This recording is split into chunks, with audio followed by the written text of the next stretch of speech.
نحمدہ و نصلی علی رسولہ الکریم اما بعد۔ محترم ناظرین و سامعین، السلام علیکم ورحمۃ اللہ وبرکاتہ۔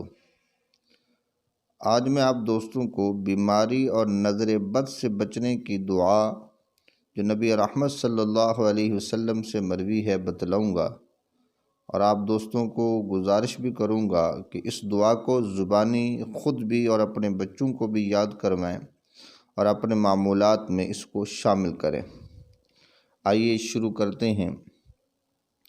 بسم اللہ ارقیک من کل شیء یؤذیک من شر کل نفس او عین حاسد اللہ یشفیک بسم اللہ ارقیک۔ دوبارہ سماعت فرمائیں۔ بسم اللہ ارقیک من کل شیء یؤذیک من شر کل نفس او عین حاسد اللہ یشفیک بسم اللہ ارقیک۔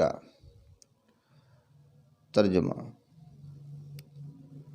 میں اللہ کا نام لے کر تجھ پر دم کرتا ہوں، ہر اس چیز سے بچنے کے لیے جو تجھے تکلیف دیتی ہے، اور ہر نفس کے شر سے اور ہر حاسد کی آنکھ کے شر سے۔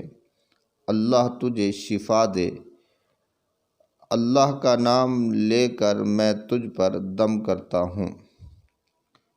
فضیلت: حضرت جبرائیل علیہ السلام نبی کریم صلی اللہ علیہ وسلم کے پاس آئے اور عرض کیا، اے محمد، آپ بیمار ہیں؟ آپ صلی اللہ علیہ وسلم نے فرمایا، جی ہاں۔ تو جبرائیل علیہ السلام نے یہ دعا دی، یعنی جب حضور علیہ السلام بیمار ہوئے تو سیدنا جبرائیل امین علیہ السلام نے آ کر یہ کلمات بتلائے، اور حضور علیہ السلام نے پڑھ کر ان کو اپنے اوپر دم کیا، تو اللہ کے فضل و کرم سے اور اس دعا کی برکت سے اللہ کے رسول صلی اللہ علیہ وسلم صحیح ہو گئے۔ تو یہ دم جو بھی کرے گا تو انشاءاللہ ان کلمات اور اس دم کی برکت سے اللہ ہر بیماری اور نظر بد کو دور فرما دے گا۔ اللہ تعالی ہم سب کو عمل کرنے کی توفیق نصیب فرمائے، اور دوستوں سے گزارش بھی کروں گا کہ یہ نیک پیغام آگے شیئر کر کے نیکی میں حصہ بھی ڈالیں۔ جزاک اللہ۔